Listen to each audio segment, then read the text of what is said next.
Pendukung bakal Capres Anies Baswedan ternyata ada yang yakin dengan adanya korupsi dalam penyelenggaraan Formula E. Jumlah pendukung Anies Baswedan yang yakin dengan adanya korupsi di dalam Formula E sebanyak 13%. Hal itu berdasarkan survei SMRC dalam mencari hubungan Formula E dengan pilihan Capres di Pilpres 2024. Survei tersebut dirilis oleh SMRC pada Kamis 27 April. Kata pendiri SMRC Saiful Mujani mengatakan, mayoritas warga yang tahu dengan dugaan korupsi Formula E memang merupakan pendukung bakal Capres Ganjar Pranowo. Saiful Mujani mengatakan dari 20,9% warga yang tahu kasus dugaan korupsi Formula E memilih Ganjar Pranowo di Pilpres 2024. Sebanyak 46% yang tahu kasus dugaan korupsi Formula E adalah pendukung Ganjar Pranowo. Kemudian sisanya 26% pendukung Prabowo Subianto dan 25% pendukung Anies Baswedan. Pun dari 64,8% warga yang yakin adanya dugaan korupsi Formula E, mayoritas pendukung Ganjar Pranowo sebanyak 60%. Kemudian 27% pendukung Prabowo Subianto yakin adanya kasus korupsi dalam Formula E. Unik ya, sebanyak 13% warga yang yakin dengan adanya kasus Formula E ialah pendukung Anies Baswedan.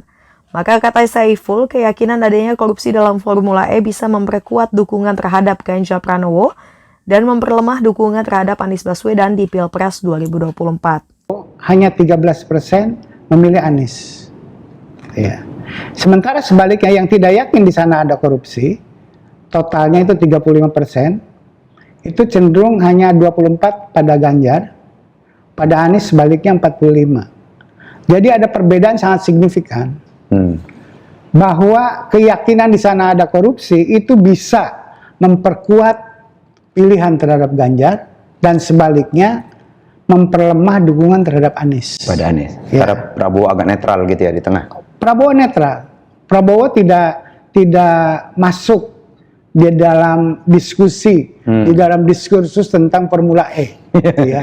Formula E ini adalah pertarungan antara para pendukung Ganjar dengan para pendukung Anies, gitu ya.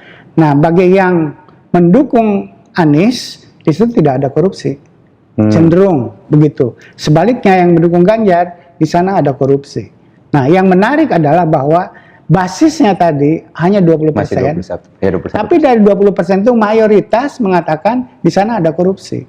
Artinya, kalau Anda mengkampanyekan 20% menjadi 70%, ini menjadi masalah besar buat Anies. Buat Anies, Ya. gitu ya. Dan sebaliknya, kalau ini bisa diredam, jangan sampai naik dari 20 menjadi 30, menjadi 40 dan seterusnya, gitu ya. Itu baik untuk Anies. Jadi di sini ini persoalan Formula ini persoalan kontestasi elektoral antara Ganjar melawan Anies. Kira-kira begitu. Tapi ini tingkat awareness publik kepada isu ini bisa meningkat kalau terus-menerus dibicarakan di media. Kan? Di media, kalau dikampanyekan dan seterusnya. Intinya adalah bahwa isu ini penting. Isu Formula E ini penting secara politik, secara elektoral. Kira-kira begitu. Oleh karena itu, yang berkepentingan agar isu ini tidak negatif terhadap seorang calon, berkepentingan ini tidak sampai menyebar luas. Oke. Yang berkepentingan agar dia itu mengurangi peluang orang yang pro terhadap ide di situ tidak ada korupsi, gitu ya. Maka memperbesar ini akan menggerus calon yang terkait atau dikaitkan dengan Formula E tersebut. Kira-kira begitu, Bung Saidiman. Oke, jadi ini kesimpulannya adalah bahwa isu ini penting secara politik. Tadi disebutkan bahwa memang basisnya masih sedikit ya, masih sekitar 21%. Tetapi walaupun 21%, tetapi umumnya dari mereka yang tahu tentang isu korupsi di Formula ini yakin bahwa korupsi itu benar-benar ada. Lalu kemudian mereka yang yakin bahwa korupsi itu benar-benar ada ternyata punya pengaruh, mempengaruhi pilihan mereka terhadap calon presiden. Umumnya mereka yang yakin itu memilih Ganjar Pranowo, 60% diantaranya memilih Ganjar Pranowo dibanding dengan yang tidak yakin itu cuma 24. Sementara pada Anies itu berpengaruh negatif, umumnya atau 45% lebih banyak dari yang tidak yakin itu memilih Anies, sementara yang yakin itu hanya 13%. Yang memilih Anies. Ya, memilih Anies. Pada Pak Prabowo ini tidak terlalu berpengaruh.